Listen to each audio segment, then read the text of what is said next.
नमस्कार, वाइब्रेंट भारत में आपका स्वागत है। एक बार फिर देश भर से कला और संस्कृति जगत की गतिविधियों के साथ हाजिर हूँ मैं शालिनी। नमस्कार, मैं हूं आपके साथ पराक्रम सिंह शेखावत और आपका अपना कार्यक्रम जो है देश की सांस्कृतिक विरासत का आईना। तो चलिए सबसे पहले आपको बता दें कि इस बार की सांस्कृतिक यात्रा में हम किन किन राज्यों का सफर करने वाले हैं। इस बार हम आपको लेकर चल रहे हैं राजस्थान, ओडिशा, बिहार और राजधानी दिल्ली।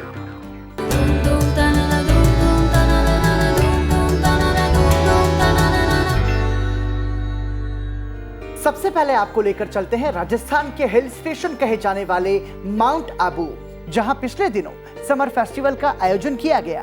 पराक्रम राजस्थान टूरिज्म का ये सालाना इवेंट देश विदेश से सैलानियों के आकर्षण का केंद्र रहता है। तो चलिए शामिल होते हैं मरुभूमि की कला और संस्कृति से रूबरू करवाते इस समर फेस्टिवल में।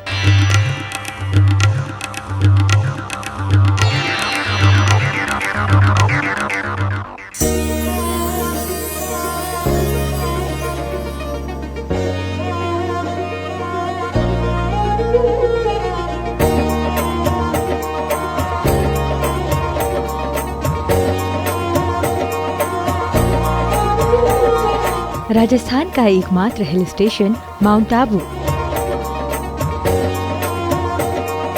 शांत झीलों, सुरम्य वातावरण और बेहतरीन मौसम के लिए प्रसिद्ध है, जो स्थानीय कलाकारों की ऊर्जा को लोक नृत्य, शास्त्रीय संगीत और कला के तमाम रूपों में व्यक्त करने में मदद करता है।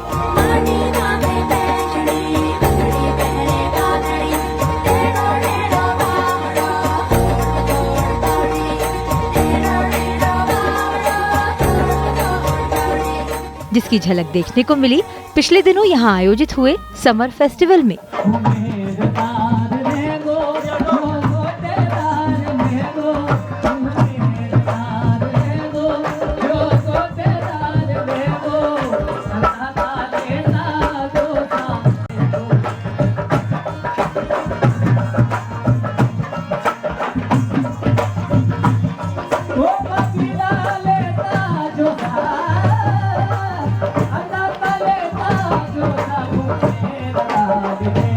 माउंट आबू का ये समर फेस्टिवल गर्मियों में देश दुनिया के सैलानियों के आकर्षण का बड़ा केंद्र रहता है।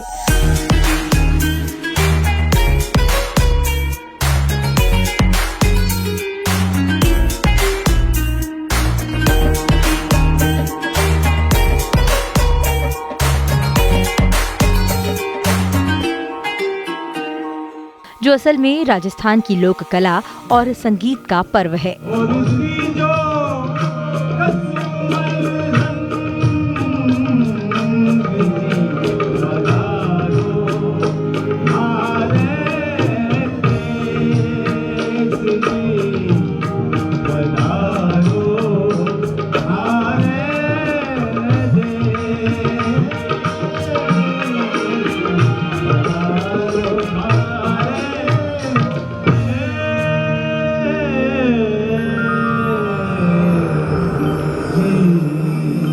जो लोगों को राजस्थान के लोक जीवन और संस्कृति के करीब लाने का काम करता है।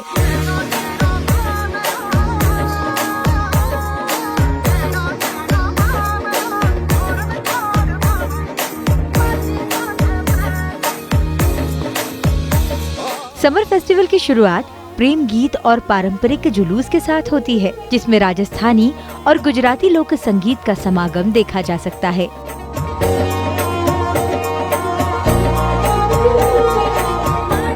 दिन बढ़ने के साथ साथ कई तरह की प्रतियोगिताएं और सांस्कृतिक कार्यक्रम भी आयोजित किए जाते हैं।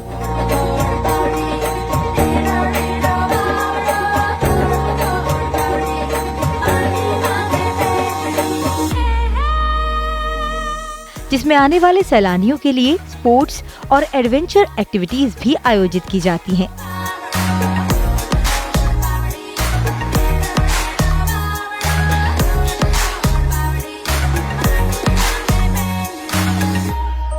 वहीं शाम के समय होने वाला लाइव म्यूजिकल शो फेस्टिवल का खास आकर्षण है, जिसे देखने और सुनने के लिए खासी भीड़ उमड़ती है।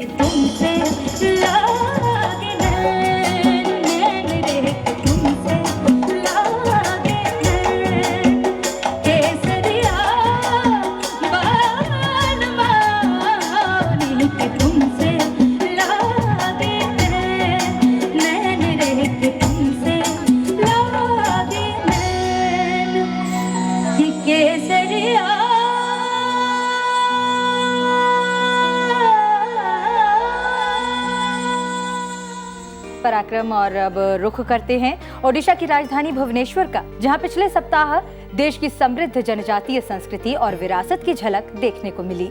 मौका था नेशनल ट्राइबल फेस्टिवल का। वहीं इस खास फेस्टिवल की रौनक को और दुगना करने का काम किया इस क्रम में आयोजित हुए एक दूसरे उत्सव state level PVTG dance festival 2022 ने। भुवनेश्वर से इसे इन दोनों खास उत्सवों की झलकियां हम आपके लिए समेट कर लाए हैं, जिनमें वास्तव में मिनी ट्राइबल इंडिया की झलक साफ नजर आई।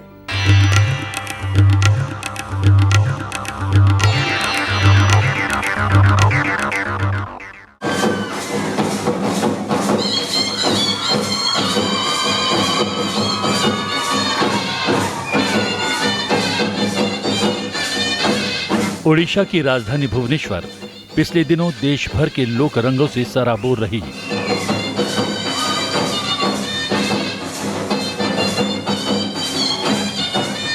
बीते सप्ताह यहां जनजातीय संस्कृति का जश्न मनाते एक के बाद एक उत्सवों का आयोजन हुआ।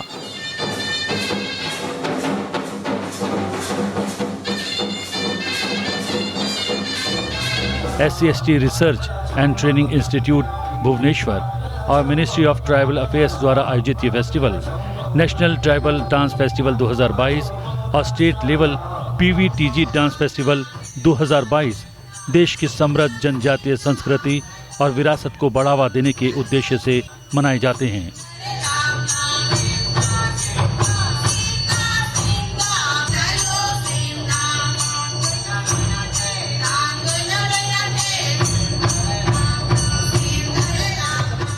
फेस्टिवल में पूर्वोत्तर से लेकर दक्षिण राज्यों से आए कलाकारों ने प्रस्तुतियों के जरिए अनुपम लोक छटा बिखेरी।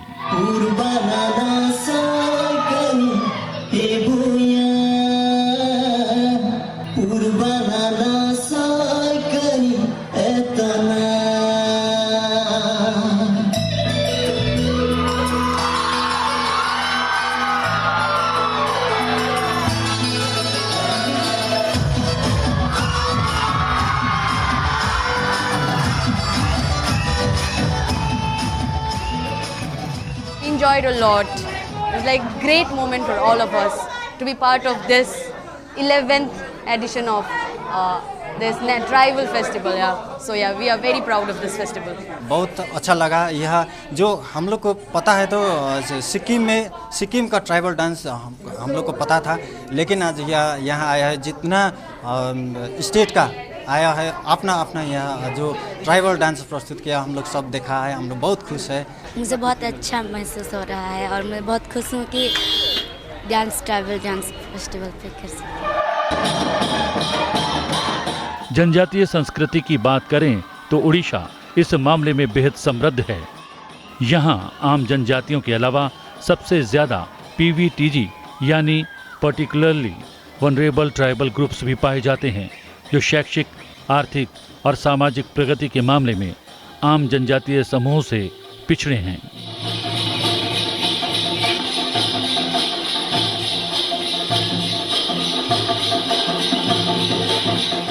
वहीं परंपरा और संस्कृति के मामले में बेहद अनूठे इन जनजातीय समूहों को मुख्य धारा से जोड़ने का प्रयास लगातार सरकार के द्वारा किया जा रहा है।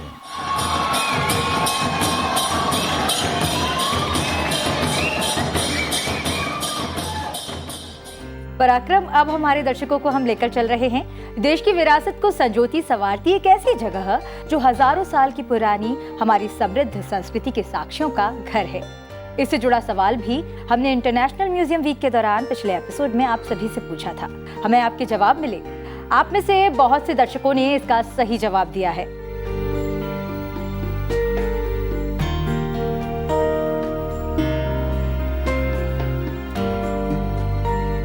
सही जवाब है बिहार म्यूजियम।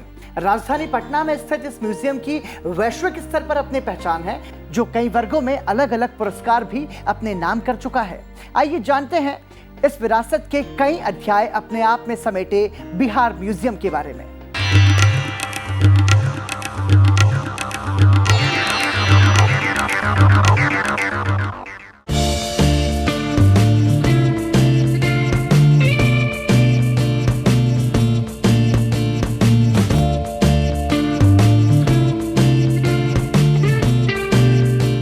बिहार राज्य की ऐतिहासिक धरोहरों, समृद्ध विरासत और महान संस्कृति को पूरी दुनिया के सामने मंच देता ये है बिहार संग्रहालय।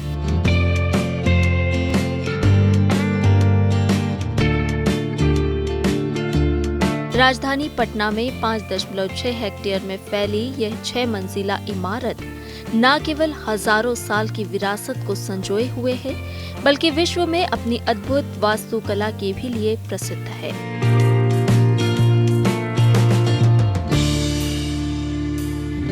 जापान के माकी एंड एसोसिएट्स और मुंबई के ओपुलिस आर्किटेक्ट्स द्वारा बना बिहार संग्रहालय अपनी पर्यावरण हितैषी संरचना के कारण भी कई पुरस्कार जीत चुका है। संग्रहालय में पाल कला की कला, कुषाणकालीन कला, मृण मूर्तियों, पुरापाषाणिक और नवपाषाणिक उपकरण, हड़प्पा कालीन मृदु भाट जैसे हजारों साल का इतिहास समेटी कई कलाकृतियों को देखा जा सकता है। वहीं म्यूजियम में रखी दीदारगंज यक्षिणी आकर्षण का मुख्य केंद्र है। जीवन आकार की यह प्रतिमा एक लंबी सही अनुपात वाली मुक्त खड़ी मूर्ति कला है जो बलुआ पत्थर से बनी है, जिसे 3री शताब्दी ईसा पूर्व का माना जाता है।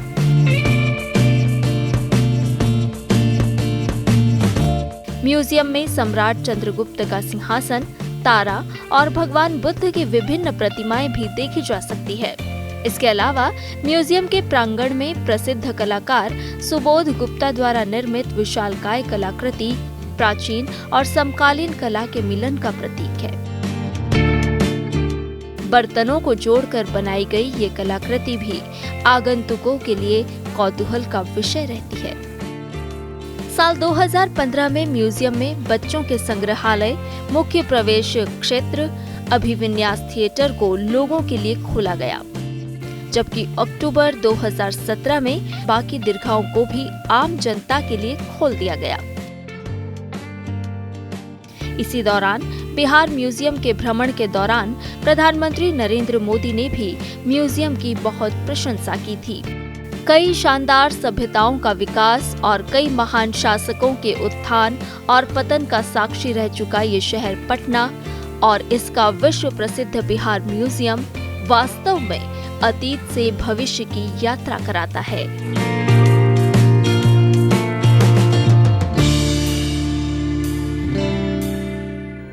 और इस सप्ताह के लिए आपका सवाल, आपको स्क्रीन पर चल रही तस्वीरों में दिखाई जा रही कला को पहचानना है और सही नाम और संबंधित राज्य का नाम हमें लिख भेजना है। आप अपने जवाब स्क्रीन पर दिए जा रहे पते पर भेज सकते हैं। सही जवाब देने वाले दर्शकों के नाम अगले एपिसोड में हम शेयर करेंगे। हम आपको बता दें कि पिछले एपिसोड में पूछे गए सवाल के जवाब में हमें आपकी ढेरों प्रतिक्रियाएं मिली, जो हमारी पूरी टीम के लिए बेहद उत्साहवर्धक है। हमारी कोशिश रहेगी कि इसी तरह हम देश की समृद्ध सांस्कृतिक विरासत से जुड़े हर पहलू से आपको रूबरू करवाते रहें। और चलते चलते आपको छोड़े जाते हैं राजधानी दिल्ली के खास सांस्कृतिक कार्यक्रम की झलकियों के साथ।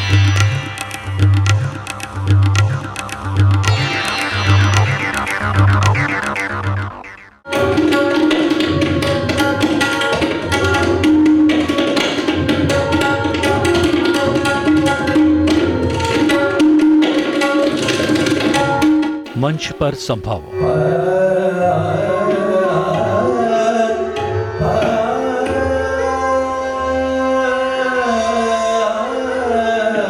सुरताल से सजा ये कार्यक्रम युवा कलाकारों की प्रतिभा का मंच रहा।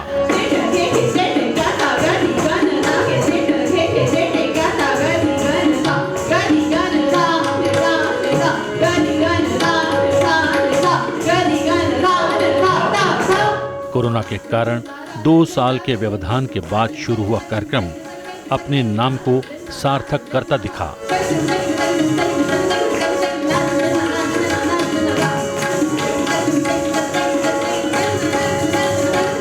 दिल्ली के त्रिवेणी कला संगम में आयोजित कार्यक्रम की शुरुआत शास्त्रीय गायक अभिजीत मिश्रा के शास्त्रीय गायन से हुई।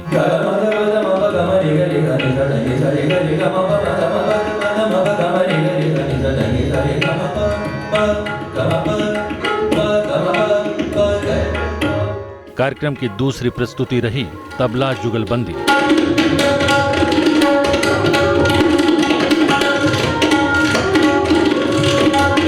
सप्तक शर्मा और आशुतोष वर्मा के डुएट तबला वादन की ये पेशकश रोमांचित करने वाली रही।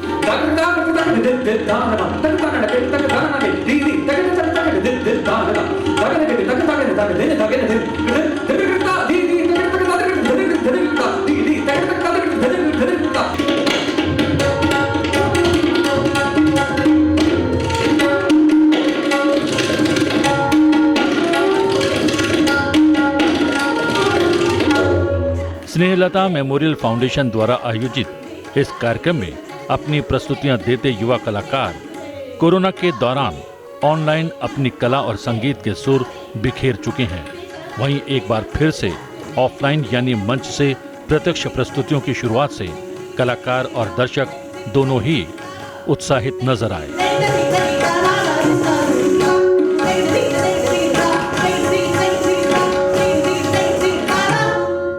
कार्यक्रम का समापन कथक नृत्य की तिकड़ी के साथ हुआ।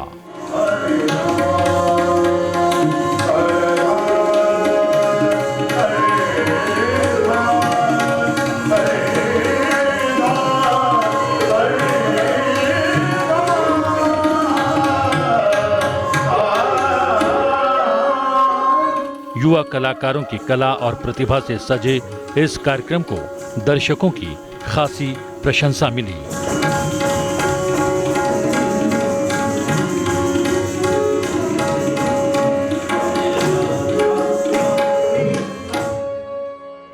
और चलने से पहले आपके लिए लेकर आए हैं एक खास खबर, विशेषकर भारतीय साहित्य प्रेमियों के लिए। हम बात कर रहे हैं बुकर अवार्ड्स की। High profile international literary prize Booker से इस बार एक भारतीय लेखक की किताब को नवाजा गया है। किताब का नाम है टॉम्ब ऑफ सैंड।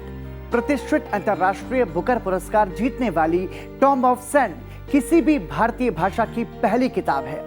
लेखक गीतांजलि श्री द्वारा लिखित उपन्यास टॉम्ब ऑफ सैंड को डेजी रॉकवेल ने अंग्रेजी में अनुवाद किया है। यह विश्व की उन 13 पुस्तकों में शामिल थी जिसे अंतर्राष्ट्रीय बुकर पुरस्कार के लिए सूची में शामिल किया गया था। इस तरह टॉम्ब ऑफ सैंड हिंदी भाषा में वो पहला फिक्शन है जो इस प्रतिष्ठित साहित्यिक पुरस्कार की दौड़ में शामिल था। लंदन में एक पुरस्कार समारोह के दौरान लेखिका गीतांजलि श्री पूरी तरह से अभिभूत दिखी। उन्होंने अपना पुरस्कार पुस्तक की अंग्रेजी अनुवादक डेजी रॉकवेल के साथ साझा किया।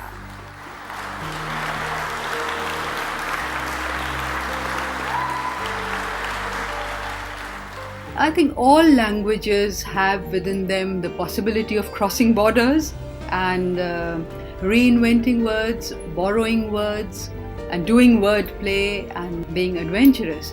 English, as much as Hindi, surely. I mean, English is a large language, and just as we say about Hindi, there is no single one Hindi. There are so many Hindis. I think one says the same about English. और इसी के साथ आज के इस vibrant Bharat में इतना ही, और मुझे और शालिनी को दीजिए इजाजत। नमस्कार। नमस्कार।